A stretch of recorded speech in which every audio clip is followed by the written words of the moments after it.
Free funeral service, yan ang pag-uusapan natin kung paano nga ba mag-apply ng libreng assistance para sa pagpapalibing mula sa DSWD.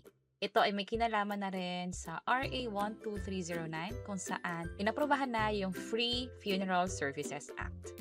Pag-usapan natin.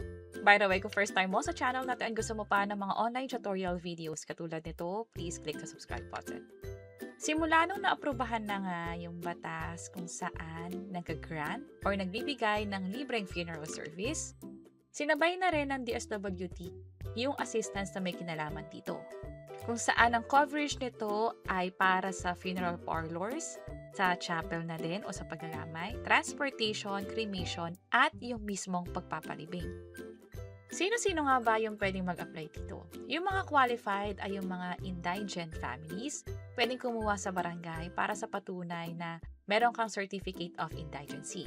Pero kung sakaling hindi makakuha niyan, halimbawa parte ka ng middle class, pero dumadaan sa isang krisis na hindi mabigyan ng pondo o hindi mabayaran yung funeral services, pwede rin mag-apply. Malalaman naman ito during assessment. Tatanungin kayo kung ano yung pinagdadaanan, kung meron bang may sakit, o biglang may nawalan ng trabaho. Kung sakaling naapektuhan din ng kalamidad or emergency, pwede rin lumapit para sa libreng pagpapalibing. Linawin lang natin na hindi automatically qualified ang lahat ng nagpapalibing. Dadaan pa rin ito sa approval na nakadepende na rin sa assessment at pag-i-screen ng DSWD. Kung saan, ita-double check yung mga requirements na isasubmit mo. Ito yung halimbawa ng mga requirements. Itong requirements na to ay pwedeng ma-update. That's why mas maganda na i-double check nyo sa mismong opisina ng DSWD o sa Facebook page nila o sa website nila para sa latest requirements. Sa ngayon, valid ID nung representative o nung i-interviewin, authorization letter, at yung katunayan ng naminamatayan, ibig sabihin death certificate, o kung sakaling matagal yung death certificate, pwede rin naman yung certification mula sa City Hall, sa ospital, or sa funeral parlor. Depende sa grupo na kinabibilangan mo, halimbawa sa mga Muslim or indigenous people, pwede yung mga dokumento na binibigay nila, katulad ng certification mula sa imam or tribal chieftain.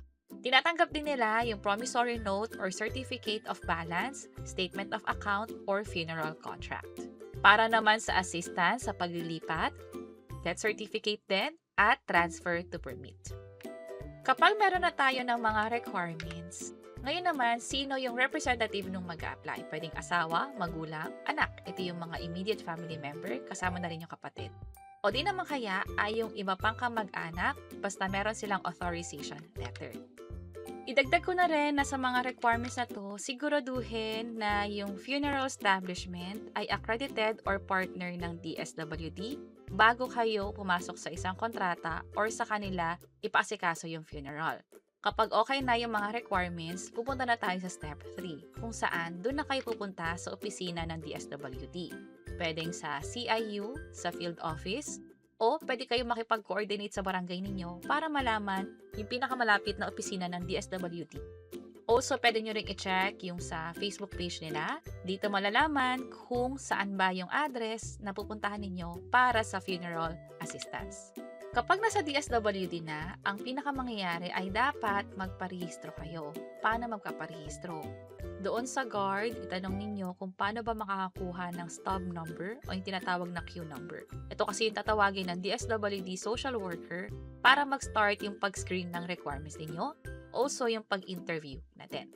Dito malalaman kung ano ba yung financial capacity ninyo, magkano yung sinasahod, ano yung krisis na pinagdadaanan, kung may pagkakautang ba, at magkano yung kakailanganing tulong. Siguraduhin na yung dokumentong isasubmit ay tama yung mga detalye, maging pangalan ng claimant at spelling nito. Next naman ay after ng interview, i-assess ng social worker or ng DSWD officer kung paano siya mag-recommend.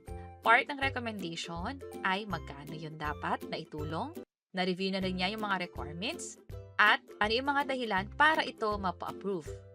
That's why malaking epekto yung part ng interview at yung mga requirements ninyo sa assessment at recommendation ng social worker. Lastly, kapag na-approve na ito, ibibigay na sa inyo yung assistance. Sa ngayon, pwedeng in a form of guarantee letter. Ibig sabihin, Hindi ito cash, pero parang good as cash na din kasi ito yung pinakamagagamit para makover yung pagpapalibing or yung funeral services. Sa ibang pagkakataon, pwede rin naman yung actual na financial assistance, pwedeng cash, pwedeng card, o iba pang tulong. Sa lahat ng steps na pagdadaanan natin, ito yung pinaka-importanting reminder. Baka mamaya may lumapit sa inyo na sila na lang yung maglalakad, hindi nag-aalaw ng fixer. Huwag din kayong mag-submit ng mga dokumento na malabo o kahit yung peke. At kanina may mga sinabit tayong requirements. Disclaimer lang din na possible manghingi pa ng karagdagang requirements yung social worker or officer, depende na rin sa case ninyo. At ang approval nito ay nakadepende doon sa assessment ng social worker na din. Lastly, katulad ng sabi natin kanina, tiyakin muna na accredited or partner ng DSWD yung funeral establishment para hindi magkaroon ng problema just in case na makakuha na nga kayo ng guarantee letter.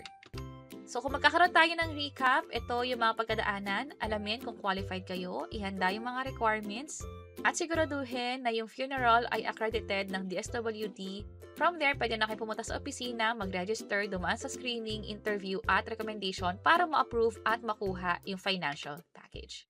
And that's it. Sana nakatulong tong video na to. Kung oo, pakiclick ang like button at para sa iba't ibang mga tutorial videos, pwede nyong i-check yung mga nasa baba. Sana makatulong and see you sa mga next videos. Bye-bye!